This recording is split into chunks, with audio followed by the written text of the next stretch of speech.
The best ever. It is the goal of every Texas high school football team. Some will fall short of their goals, others will achieve them. But every team is out to achieve one thing, the elite status. We take you to November of 1992. The Sulphur Springs Wildcats are in the area playoffs against the Henderson Lions. Sulphur Springs would lose, but the writing is already on the wall. 1993 would be the best ever.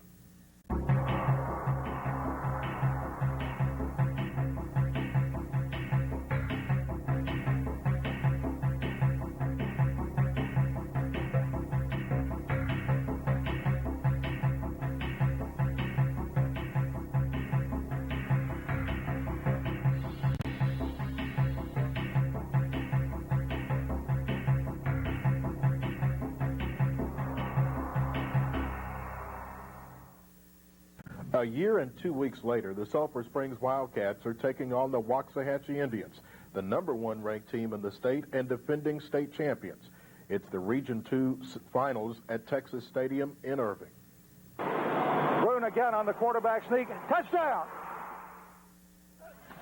But Texas Stadium was a long way off on the map and in the minds of the Wildcats when they appeared for the first time at Gerald Prim Stadium on a hot summer evening in August for the annual Get Acquainted Intra-Squad scrimmage. Wildcat fans would say hello to some old names like Palmer, Young, Menard, Brune, Cox, Glenn, Turman, Sells, and Hooks, while welcoming the new ones with names like Lewis, Mosley, Shear, Spikner, and Jones. New faces, new names, with the same old attitude about winning.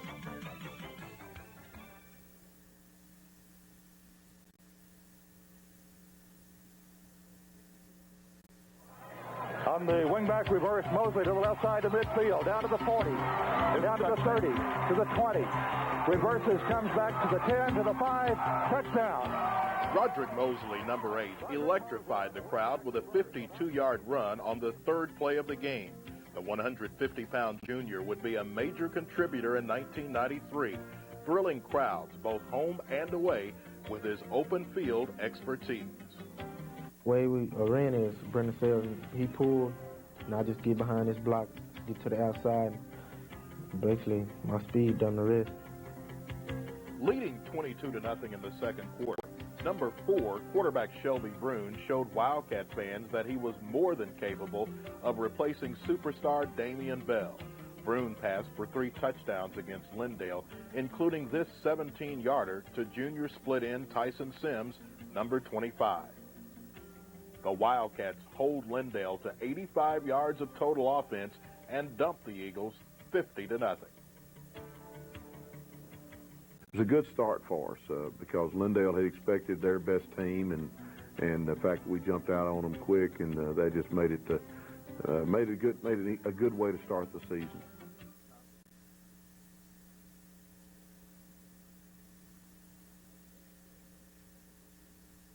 But another Smith County team was expected to really challenge Sulphur Springs, the Tyler Lee Red Raiders, who beat Sulphur Springs 31-14 in 1992, but had to come from behind to do it.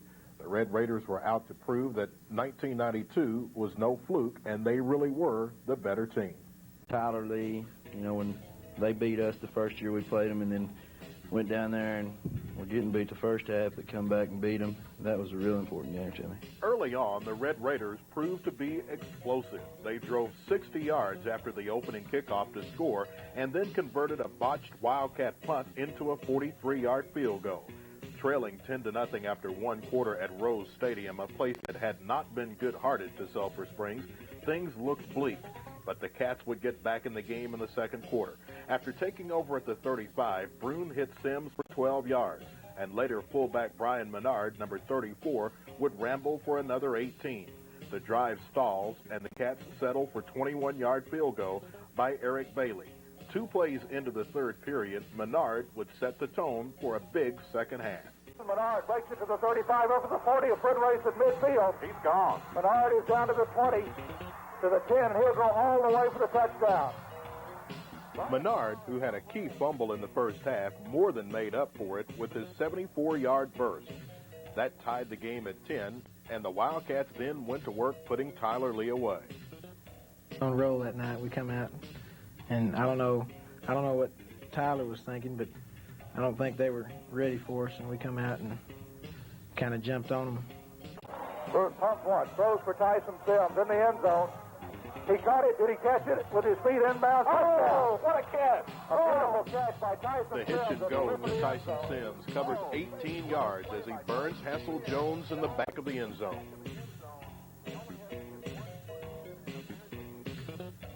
That was just a perfect pass.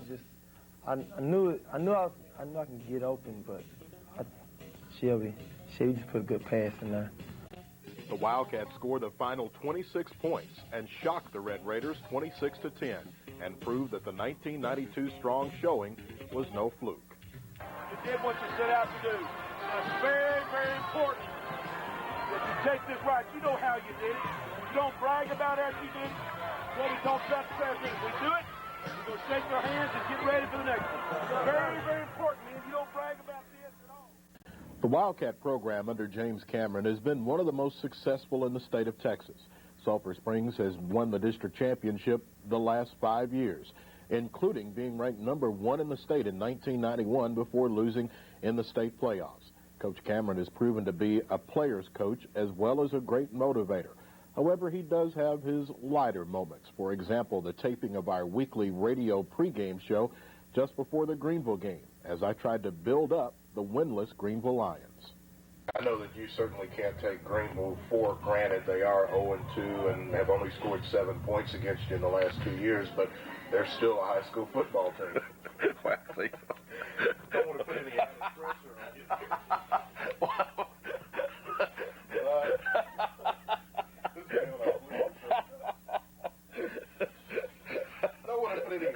I don't want to lower Greenville any to make it into just barely above an amoeba or something like that. Oh, I'm sorry, I couldn't keep laughing at that one. As I got into the question, I realized I could you not take it right? Wow. He's straightforward. He'll tell you like it is, but you know, he'll treat you with respect, and he expects you to respect him.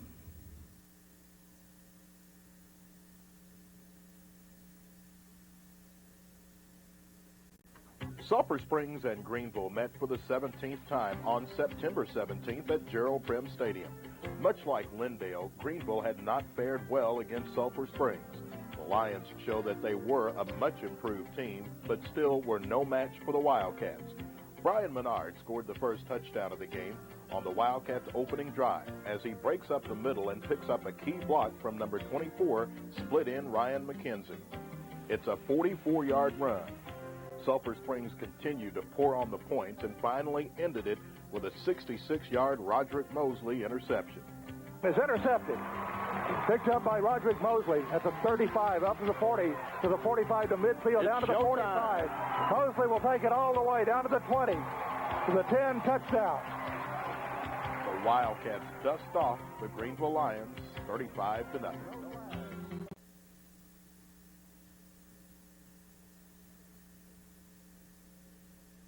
Whenever the Wildcats needed a boost, they could always count on the band. Under the direction of Ben Scarborough, the Sulphur Springs band never lost a halftime show. Let's take a listen in.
Wildcat Band will return later along with the Blue Blazes drill team, the Twirlers, and the Flag Corps.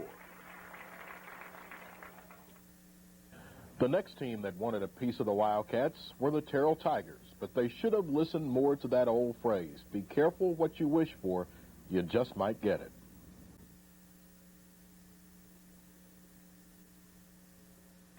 Wobbly kick hits, picked up by Mosley at the 44. They got a wall. Up to the 45, down to midfield, down to the 45, down to the 40. Mosley might go all the way, down to the 20, down to the 10, touchdown. Roderick Mosley raced 57 yards with a second quarter punt return. Also in the second period, Shelby Brune hit Tyson Sims with a 22-yard pass and catch. Sims' over-the-shoulder grab caps a 27-point period as the Wildcats ended early in Terrell with a final score 40-7. In Terrell, quarterback Shelby Brune produced another big game, 1 touchdown pass and 50 yards rushing. Where would the Wildcats have been in 1993 without Brune, a first-team All-District selection? Number 4 led the Wildcats in scoring and set a school record for touchdown passes with 14. A team captain, Brune constantly showed the talent and leadership needed to take the Wildcats to the top. He stepped up and got better and better each week, and Shelby can't give him enough credit for this team's success. He ran the ball, he passed the ball well, and really developed as the year went on, and I think really developed confidence in his own self.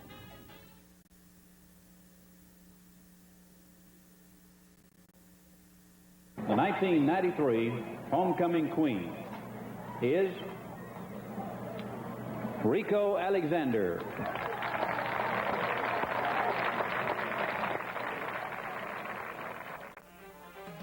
The Wildcats went out and celebrated homecoming by beating up on the overmatched White House Wildcats on October 1st. The defense got into the act, especially safety Corey Young, number 20. The ends are in tight now. Out of the eye here are the Fumble. This is picked up by number 20, Corey Young. Picked it up off the ground or out of the air and scored.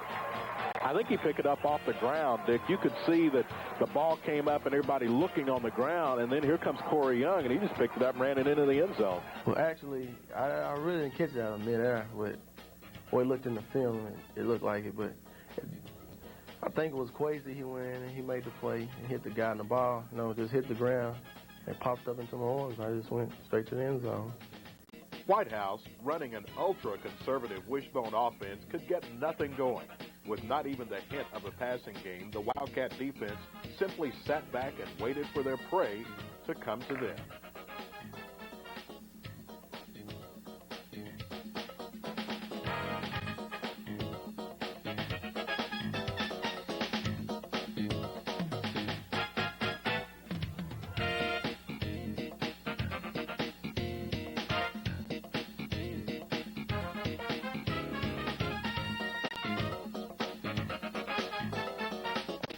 With the defense holding White House to a paltry 67 yards of total offense, Sulphur Springs was in complete control.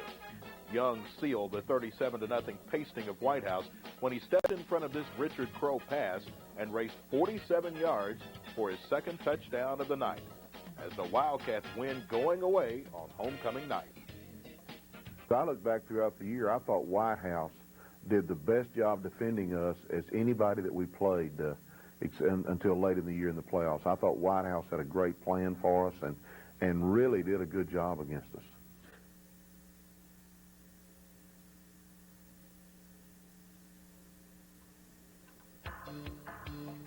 The 1993 Sulphur Springs Wildcats were the most prolific scoring team in school history. One of the reasons for the team's success was having two great kickers. Shelby Brune and number 10 Eric Bailey gave Sulphur Springs not one, but two outstanding kickers. And even in those rare moments when they missed a field goal, it was still exciting. This is going to be Eric Bailey, who will attempt it from the 46-yard line, so it'll be a 56-yard effort. Gets a good snap. Kick is away. This one is a little short. It was right down the middle, but it was a little short, and not much at that. It would have been good.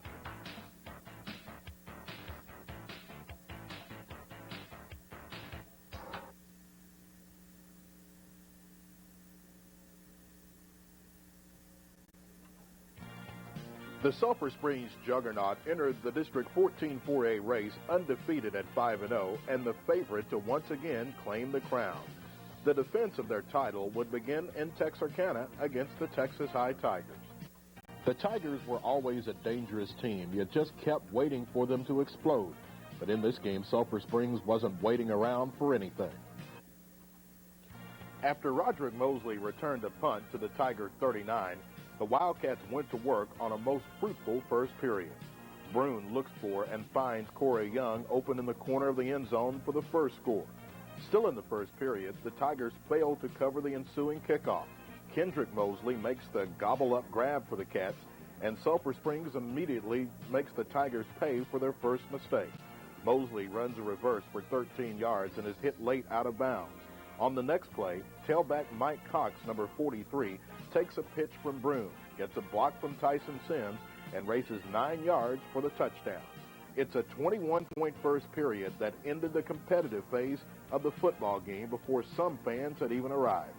Showing great depth, Sulphur Springs finished off the Tigers in the third quarter with this run by Torrio Kelly, number 7. Here's the give to Kelly around the left side. Kelly was running room down to the 10, down to the 5. Carey and Folks touchdown. It was no contest as the Wildcats hammered Texas High 45-3.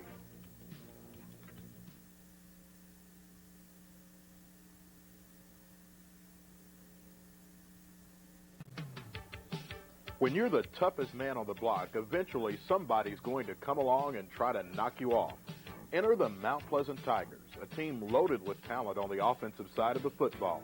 The Tigers were fueled by quarterback Robbie Hampton and one of the best running backs in Texas, Basil Mitchell. When he getting tackled, he doesn't stop on the first man. You know, he's kind of like Mike Cox. It take a lot of people to get him down. He keeps running hard, keep moving his feet, and just got to wrap up on him. If you don't, he's gone. But to quote a much-used phrase, offense sells tickets, defense wins championships. And we all know which defense showed up.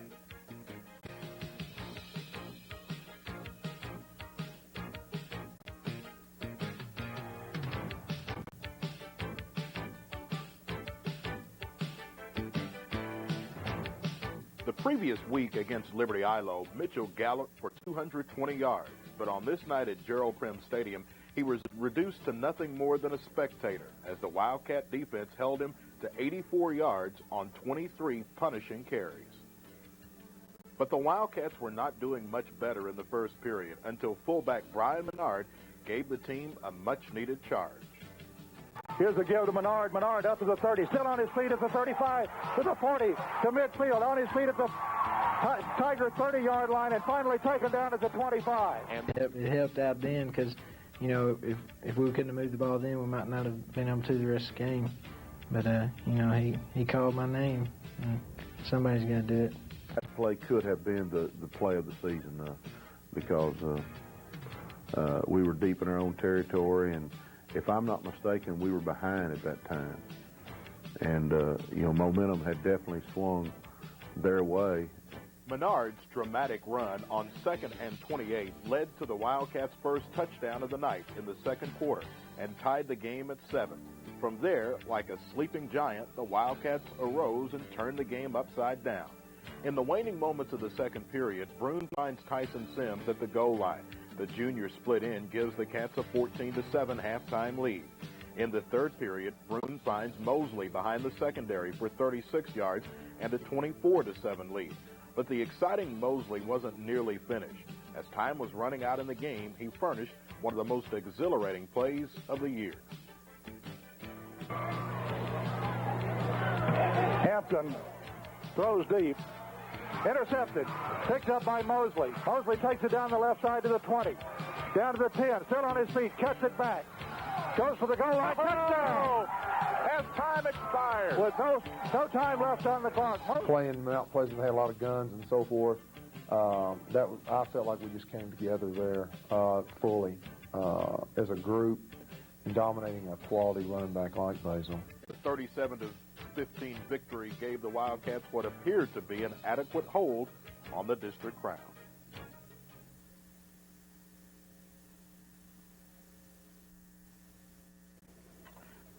Crowds, crowds, crowds. Wildcats played before some of the largest crowds in their history in 1993. They followed the team wherever they went, from Tyler to Terrell, Texarkana, Mesquite, and of course Texas Stadium. Wildcat paraphernalia became hot items just as the team had caught fire. There were T-shirts, popcorn mugs, clickers, caps, banners, bumper stickers, and painted faces. There were the students, the parents, the curious, and the zany. But simply put, they were Wildcat fans, and they drove the team to the district championship and beyond. Not that they needed it, but when the fans did need some help cheering, they had one of the best squads in Texas to lead the way, the Wildcat varsity cheerleaders. The 1993 cheerleaders were Jolie Clifton, Courtney Heddick, Haley Thurman, Sheila Hinton, Betsy Wyatt, Jennifer Irvin, and the twins, Dina and Deanne Graves. And, of course, Wally the Wildcat, Mindy Bentley.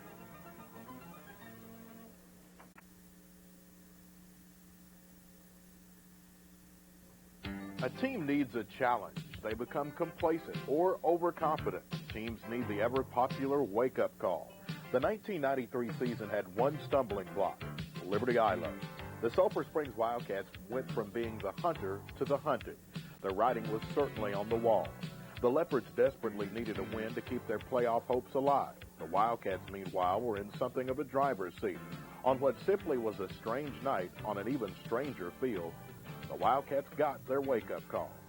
Two Ramos McDonald's second-period touchdowns, including this 26-yarder, and a field goal gave the Leopards a 17-0 halftime lead before the Wildcats could mount a desperate rally. Encouraged by their fans, the Wildcats fought back, and with 4:21 to play in the game, Bruin finally gave the Cats their first lead at 18-17. Bruin fakes the handoff. Goes back now. He's going to run it down the left side. Has the first down, +4. Down the sideline. He may go all the way. Down to the 10. Touchdown. Oh, what a play. We'd already ran this play once, and I overthrew Jared. And when this occurred, there was a guy right in my face, so I just tried to take off running and just get a first down. And Ryan McKenzie, if you remember, he blocked 3 guys on that one play, and that's the big reason I scored. Bruin's 49-yard scamper would seem to be enough, but Ellie would get the ball back and eventually produce one of the most memorable plays and heartbreaking moments in Wildcat history. This is Benton rolling back to the near side, throws the screen. This is caught at the midfield side, down to the 43, down to the 30, on the sideline, and into the end zone for the touchdown. Tony Freeman was ruled out of bounds inside the 5, but the damage had been done. McDonald later scored from a yard out, and the Wildcats had lost for the first time all year and for the first time in 20 road games, 23-18.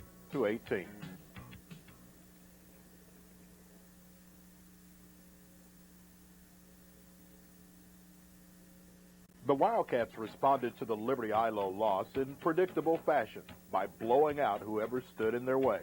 And that team just happened to be the North Lamar Panthers. The game was played 2 days before Halloween on the frozen tundra of R.L. Maddox Stadium in Paris. A very early winter storm produced rain, freezing rain, and by the second half, snow. These are snowflakes. This is not just little pellets anymore. The worst conditions of any game I've ever coached in.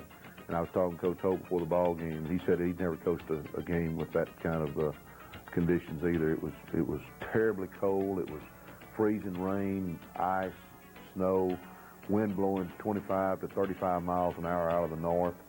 You couldn't hardly throw the ball into the wind. All you could do is run it, and it was just a miserable ball game. No one could remember the last time Sulphur Springs played a game in the snow, and it wasn't exactly a blizzard, but the players will certainly remember it. But the Wildcats couldn't let the weather keep them from taking care of their job, and that's routing the North Lamar Panthers. This would be a game for the record book and Roderick Mosley. Looking to throw. Kicked off. Up to the 10. Out to the 30, to the 40. Roderick Mosley. And Mosley will score. Down to the 10 and touchdown. Nope. On that play, we knew they was going to throw it. Corey Young told me, we had to switch because they was running cross pattern. Now I had it. I know it's coming, so I made the play. to the house. Mosley's second period 95-yard interception return set 2 Sulphur Springs records. It was the longest interception for a touchdown in Sulphur Springs history and set a single-season interception record for Mosley with 8.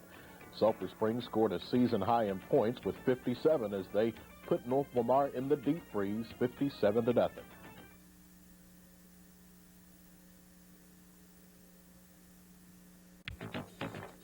Running the football is very much an attitude. The Sulphur Springs Wildcats had the right attitude about their ground game in 1993, and why not? With 2 punishing runners like Brian Menard and Mike Cox, both first-team All-District selections, plus a steadily improving quarterback, Shelby Brune, the Wildcats set an all-time school record for points scored in a season, with a big chunk of yards and points coming on the ground.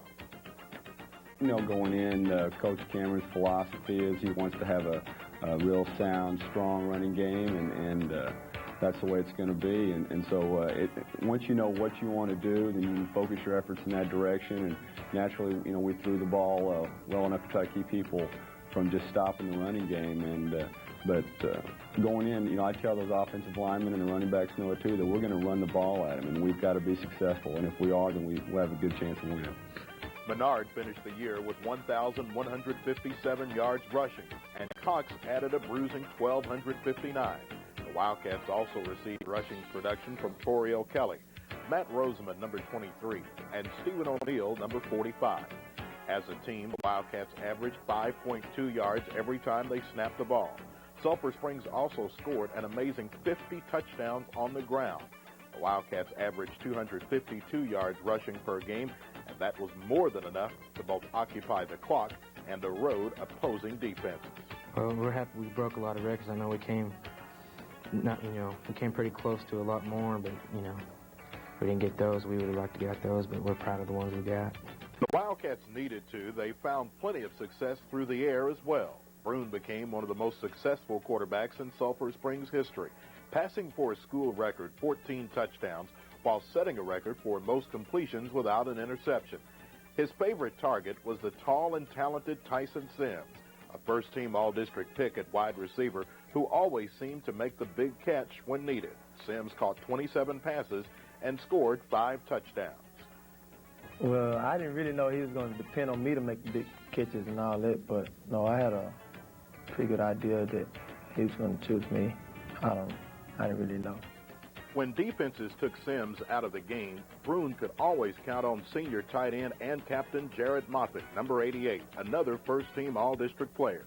Other receivers included Roderick Mosley, Chris Follis, Toby Armstrong, Ryan McKenzie, and Jody Jones, number 82, a second-team selection at tight end. As a group, they proved they could catch and provide critical blocks to spring Cox and Menard for big games. Sulphur Springs averaged 38 points per game, but that production would not have been possible without the work of one of the best units in the state of Texas, a Wildcat offensive line. Few teams could match their combination of finesse and power. The line was anchored by 2 outstanding guards, Tim Hooks, number 62, and Brandon Sells, number 66. Real big team effort. It was the line. We all worked together and, you know, make calls and stuff. Help everybody out, reminding everybody what to do, and keep everybody from getting nervous. Wesley Winstead showed solid improvement and became a force at tackle where he was a first-team pick. Junior center Jim Shear also made the first team and always handled nose guards and tackles, which allowed the Cats to run tough inside. 290-pound J. Paul Gordon, number 78, was a second-team All-District player and the epitome of a Wildcat lineman, speed and power. Tremendous depth was found in Josh Moss, Chris Bound, Chris Aguilar, and Dennis Scarborough. Moss and Scarborough were honorable mention linemen. Whether running or throwing, the Wildcat offense usually had success because of intelligence, hard work, and execution. All those points we scored, really, it was a result of the total team, though. When I say total team, I'm talking about the defense turned the ball over to us so many times. Deep in the other team's territory, or would score themselves, and that added to our offense. And then our special teams, who were tremendous this year, put the ball in play for us 15 or 20 yards down the field and added that to our total offense. So you know, the points we scored on offense were attributed a lot to the defense and the special teams.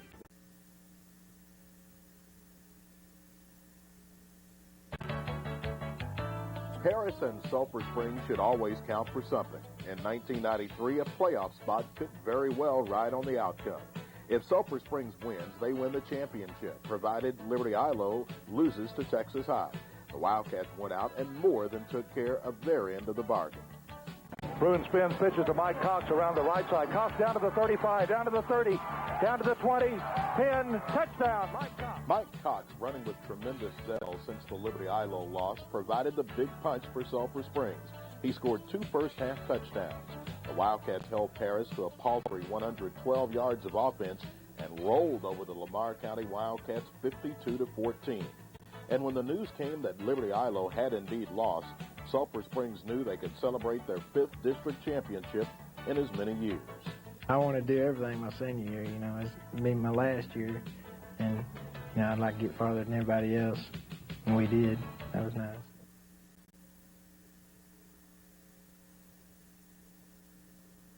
Whenever you go to a Wildcat game, you can count on 2 things, a great game and great entertainment. For example, the Wildcat Band, Twirlers, Flag Corps, and Drill Team.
Never know about the playoffs, and certainly by our past records in the playoffs, you wouldn't think that we'd have that good a chance to do well in the playoffs, because we'd never been past the second round and been beaten the first round 3 straight years in our first 3 years here. So, you know, anything we do in the playoffs had to be a plus to us. The Sulphur Springs Wildcats, the champions of District 14 4A, met the Cedar Hill Longhorns, the runner-up of District 13, at Rockwall. And just like the snow at North Lamar, it had been a while since Sulphur Springs had played a day game. And early on, it looked like the Cats may be still sleeping. The underdog Longhorns scored first in the game on a field goal and were controlling the flow of the game until the second period, when the defense and Quasi Palmer, number 2, made the big play. Aldridge back in at quarterback. Gallen's on the option play now. Pitches back, a scramble. The Wildcats will have it at the 25. An ill-advised pitch. Quasi Palmer came up with it. Palmer made the recovery, and that seemed to get the Wildcats going, as Bruin scored the first Wildcat touchdown of the night from 6 yards out. And then on the ensuing kickoff, this will go to Thompson at the 17, up to the 20, to the 25, still on his feet at the 30. A fumble, scramble for the football. The Wildcats pick it up. This is going to be Corey Young. Will take it for the touchdown. Corey Young's fumble return for a touchdown, his second of the year, and a 2-point conversion gave the Wildcats 15 points in a span of 12 seconds. But Sulphur Springs was on their way to their biggest period of the year to shatter Cedar Hill before halftime. Tyson Sims hauled in this 63-yard scoring pass from Bruin to cap off the 29-point period.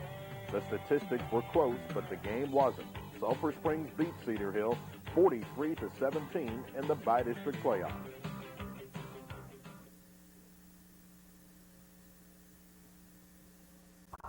Going into the 1993 season, the Wildcat coaches were a bit concerned about the youth on their defense.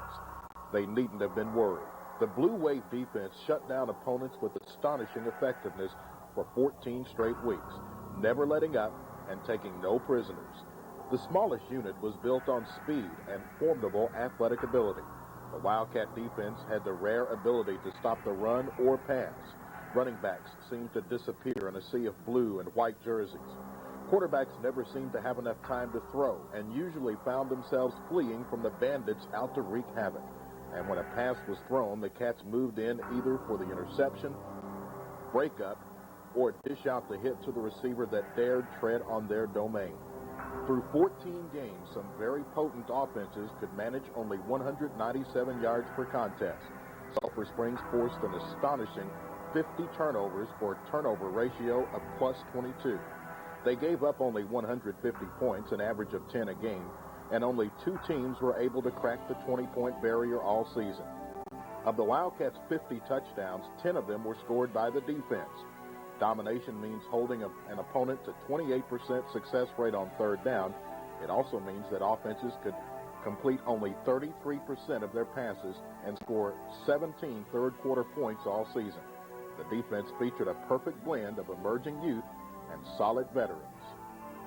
We had a lot of kids step in and really go beyond expectations, play another level, especially late in the year. It was really an exciting thing to be a part of because you really saw a group of kids that really had no identity to begin the year come together and have a definite identity and by the end of the year. Number 20, senior safety Corey Young, the district's co-defensive player of the year, patrolled the secondary as if he were commanding a ship, and he ran a tight ship. A team captain, Young was third on the team in tackles and picked off 6 passes, returning 2 for touchdowns. He also recovered 3 fumbles and found the end zone 3 more times that way. T.C. Abram, number 1, a first-team All-District pick, and Jamie Johnson, number 3, a second-team selection, the team's Willie and Rovers, may be small, but their hits echoed everywhere the Cats played. Both juniors weigh in at 150 pounds, but played much bigger. Have any stars on the team. Everybody, we unite and play together, and we meet each other at the football. That's what it is. 2 superb cover men took care of the corners. Number 31, Corey Spigner, a second-team All-District pick, may have been the best. He never got beat deep, if he got beat at all. Most people didn't think that I would step in this year and become a starter. I know the type of person that I can be. If I put my mind to anything, I can do it. But, it doesn't really matter what other people think. But, there were a few people on the team that did believe in me. And I just wanted Coach King to get the thanks for letting me become what I am, for giving me that chance. At the other corner was Roderick Mosley, a unanimous first-team All-District selection whose ability to cover ground quickly always came to the rescue. More talent was found on the front line. Senior defensive end Andre Glenn, number 6, a first-team All-District player, was the team leader in sacks with 3.5. At the other end was Brad Harrison. In his first year on the varsity, Harrison played solid run support while picking up 2 sacks. Team captain Bruce Bubba Turman, a first-team All-District player, was more than just the team's vocal leader. He was also a fine run stopper and provided the muscle up front. When I'm on the field, that guard or that center, they can't stop me. I feel like I'm unstoppable. I feel like if for them to stop me, I'm either going to have to give up. One of us going to have to give up, or I'm going to win the fight. Because I'm going to keep going at it every play, every down until, he finds out his mind. Coach, I can't whip this guy. It's something else I'm going to have to do. At the other tackle was sophomore Damian Lewis, number 9. Lewis became a dominant and was named the district's defensive sophomore of the year. And by mid-season, you could sense he was becoming comfortable on the varsity as he made one big play after another. At first, I was kind of nervous. I was waiting on other players that was on the line with me to make the plays before I could step up. But then I just decided I'd step up on my own. But if the Wildcat defense were Jurassic Park, Kwesi Palmer would be its Tyrannosaurus Rex. Only a sophomore, number 2, led the team in tackles with 146, many of them with brutal efficiency. Roaming the middle of the Blue Wave defense, Palmer called up visions of great linebackers with names like Butkus, Lambert, and Singletary. An intelligent player, offensive coordinators knew they must keep track of him. At 210 pounds with the speed of a running back, He had little trouble finding his quarry, and once arriving, the result was inevitable. Quasi's got special ability. He's a special player, and I think Quasi's really matured a lot this year, even in perspective of who he is as a person, which I think is a key to him as a player. Those guys that you just mentioned there, Lambert, Buckus, Singletary, the one that I knew more than any is Mike Singletary at Baylor, and what a tremendous individual Mike was, not only on the field but off the field. And all those guys had special abilities. They're special players. Quasi's got that knack, got that God-given ability. But the great thing that I've really enjoyed about Quasi this year is I've seen him mature not only as a player but as a man. I've seen him accept his role on the ball club. Quasi became very coachable this year. And the thing I loved about him is he played with everything he had within him till he dropped. The best news is that Palmer, the district's co-defensive player of the year with teammate Corey Young, will be back with two other linebackers, number 35 Jerome Gibbons and number 32 Jamal Jones. They will return in 1994 along with 7 other defensive Wildcats.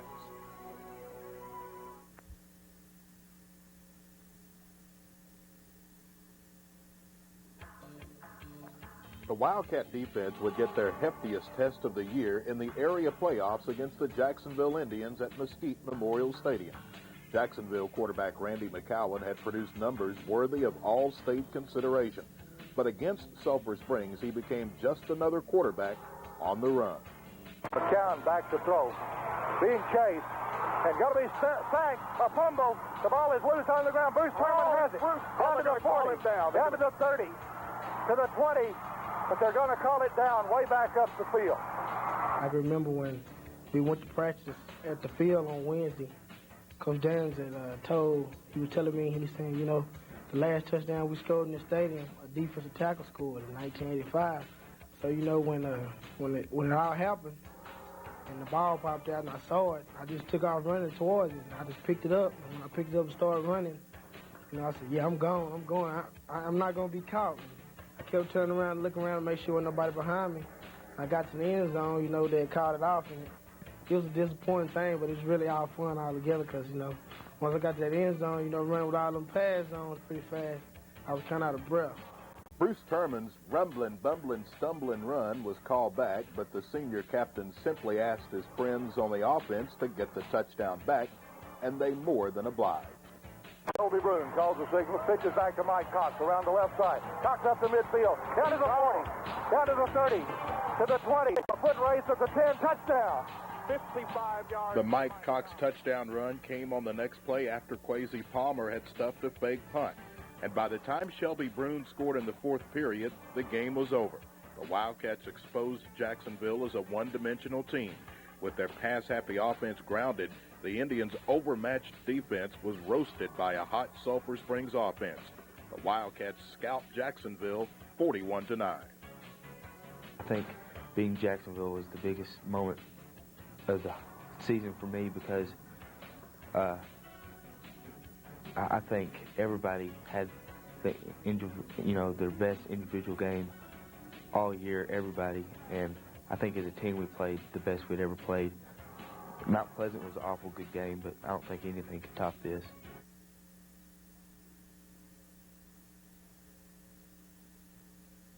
It's unbelievable, Steve. Yeah. Did you ever think you played a place like this? No, sir. But now I'm here now. The community, not just our players, but to have the community know what the Texas Stadium experience was going to be like. That's not just playing there, but for the band to play there and for the drill team to play there and the cheerleaders to cheer there and to have everybody be a part of that. It was just such a neat experience for our community to be able to go through that. As I said, that was a goal I had when I came here, and we went over on Wednesday, which was the day before Thanksgiving, I believe, and took a bunch of people with us, and all the kids went up, and a bunch of them took their cameras, and a lot of video cameras there that day, and everybody got to take a picture of it. We took a picture of our seniors out there on the 50-yard line to Star, and took a picture of our coaching staff out there, and everybody was putting their arm around each other and taking pictures. It was a neat experience to go up there on Wednesday before Thanksgiving to experience that. And I've been there before and had a team play there one time before, but when I walked out of that tunnel onto that field and I looked up, I felt like I knew what Hoosiers was like when you walk out and you look. The stadium is just so awesome when you walk out of that tunnel and look up and you see 65,000 seats there, and it's a weird, well, I won't say a weird feeling, but it's an awesome feeling to be in that atmosphere, and it was really neat for our community to experience that. The Wildcats had indeed arrived at Texas Stadium for the first time in school history. The 1993 Sulphur Springs squad advanced further than any in modern history. The regional semifinal round against the McKinney Lions. A winter storm dumped sleet and freezing rain on North Texas on Thanksgiving Day, and the following night, some of the turf at Texas Stadium resembled an ice rink. But the Wildcats just skated on by McKinney. A fumble, scramble for the football. It's on the turf. It's down at the 18-yard line. A scramble for it, and the Wildcats will have it. The Wildcats have it at the 15-yard line. The Wildcats scored 5 touchdowns, with quarterback Shelby Brune having a direct hand in 4 of them. In the first period, he plunged ahead for the game's first score. To set up the second score, Brune scrambled left and then back right to find a wide-open Corey Young, who carried to the 3. 2 plays later, Brune scores again to put Sulphur Springs ahead for good at 14-7. His third touchdown came on a 7-yard run off a fake to Mosley. And then the Wildcats sealed it with a Brune to Jared Moffitt dandy. Offsides, a free play here. Brune throws, has a man, has Moffitt, touchdown! Great. That'll be a free play. McKinney was offside. Yes, and they've already signaled it as a touchdown. Great job by Brune. He was under pressure, looked up, found Moffitt all by himself. And a great catch by Moffitt. In the snowy part of that end zone, Moffitt pulls it in. Coach Canfler put that play on a couple weeks before, and we used it at Mount Pleasant. It worked real well. And McKinney plays man-to-man in their secondary. And they're looking for the run, which made it good because Shelby, he faced running bootlegs around with nobody blocking for him. And he just made an unbelievable play. We went out there and they called it, and I told him, I said, watch this ripper, and that guy was coming, he was right in his face. And it was just unbelievable how he got the ball out there to me and put it right in my hands. The Cats' final touchdown came when Young intercepts Bill Poe and sprints 37 yards to the end zone. The Wildcats terminate McKinney 34-15.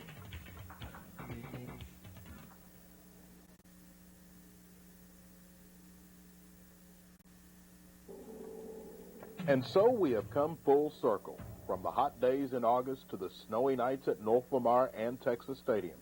The Sulphur Springs Wildcats were one of only 8 teams left in the state playoffs. In Class 4A's Region 2, only 2 teams were left standing, Sulphur Springs and the defending state champion Waxahachie Indians, the #1 ranked team in the state. A huge crowd of some 25,000 turned out to see if Sulphur Springs could slay Goliath. With heart and uncommon valor, the Wildcats stunned the defending champs. A roughing the punter call kept the opening drive going, and the Wildcats took full advantage. They drove 80 yards in 17 plays and drained over 8 minutes of the first period clock before Brune crashed over from the 1. In the second period, leading 7-0, Mosley returns a punt 19 yards to the Indian 27. Later, it's Brune again with his 19th rushing touchdown of the year, a school record. And then the most controversial play of the year. It came in the second period, and it may have changed the game's fate. Oh, they're waving it off. They're waving it off. Oh,